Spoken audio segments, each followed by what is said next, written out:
السلام علیکم دوستو، میں ہوں تنویر اور آپ دیکھ رہے ہیں دا کور نالج میں آپ کا خوش آمدید۔ دوستو، آج ہم کشمیر کی تواریخ کی تیسری قسط پر بات کریں گے، لیکن اس سے پہلے ہمارے نئے آنے والے ساتھیوں سے گزارش ہوگی کہ ہمارے چینل کو سبسکرائب کیجیے اور بیل آئیکن پہ پریس کیجیے تاکہ ہمارے آنے والی معلومات اب تک بر وقت پہنچے۔ دوستو، پچھلی قسط میں آپ لوگوں نے سنا کہ کیسے ڈوگرا حکومت کے خلاف یہاں بغاوت شروع ہوئی تھی اور کیسے یہاں مسلم تحریک شروع ہوئی۔ دراصل 1932 میں مسلم کانفرنس کا انعقاد ہوا تھا، جس اجلاس میں شیخ محمد عبداللہ نے اپنے صدارتی حکومت میں کسانوں کو پرزور اپیل کرتے ہوئے ان کو اپنی زمینیں واپس دینے کا آخرکار مہاراجہ ہری سنگھ نے یہ اعلان کیا کہ وہ کشمیریوں کے جائز مطالبات اور حقوق سنیں گے۔ بعد میں سر وی جے گیلینس کی اجلاس تشکیل دیا گیا، جس کا مقصد مسلمانوں اور دیگر مذاہب کے لوگوں کی شکایت سننی تھی۔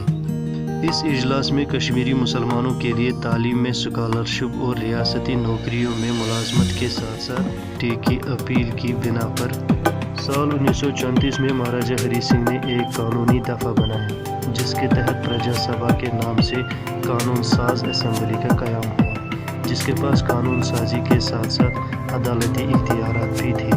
اس کے بعد گیلینس کمیشن نے لوگوں کو سفارش کے علاوہ باقی چیزوں کے ساتھ ساتھ لوگوں کو ان کی زمینی ملکیت واپس دینے کا بھی سفارش کی تھی۔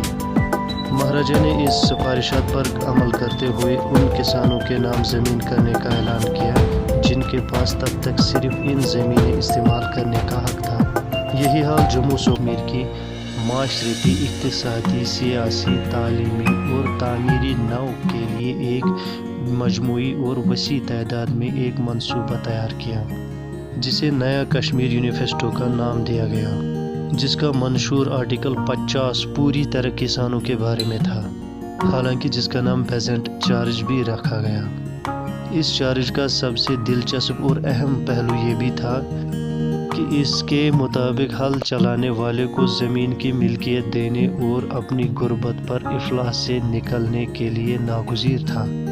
بعد میں سال 1940 میں نیشنل کانفرنس کو ایک کمیشن تشکیل دینے کا احکامات جاری کیے۔ اس گروہ کا مقصد ریاست کی حفاظت، سالمیت اور سیکیورٹی کو یقینی بنانے کے ساتھ ساتھ تمام برادری کو ایک دوسرے کے قریب لانا، معیشت کی ترقی اور بدعنوانی کا خاتمہ کرنا تھا، جس کے بعد سال 1944 میں نیشنل کانفرنس نے اپنے سالانہ اجلاس میں نیا منشور پیش کیا۔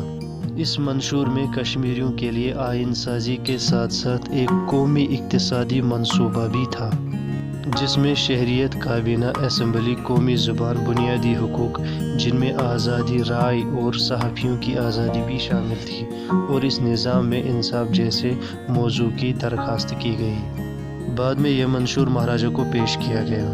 مہاراجہ نے 2 اکتوبر 1946 میں 2 خود مختار نظاموں کے ذریعے حکومت پر رضامند ہوئے۔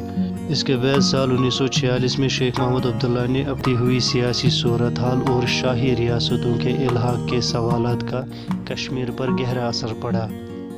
جنگ عظیم دوم ہونے کے بعد ہونے والے انتخابات میں برطانوی ونسٹن چرچل کی کنزرویٹو پارٹی ہار گئی اور لبرل پارٹی نے اختیار سنبھال لیا۔ اس وقت برطانیہ شدید مشکلات میں تھا، اس کے حصے ہونے کا خدشہ تھا۔ اس صورتحال کی وجہ سے وزیر اعظم اٹلی نے برطانیہ کی انڈیا پالیسی تبدیل کر دی۔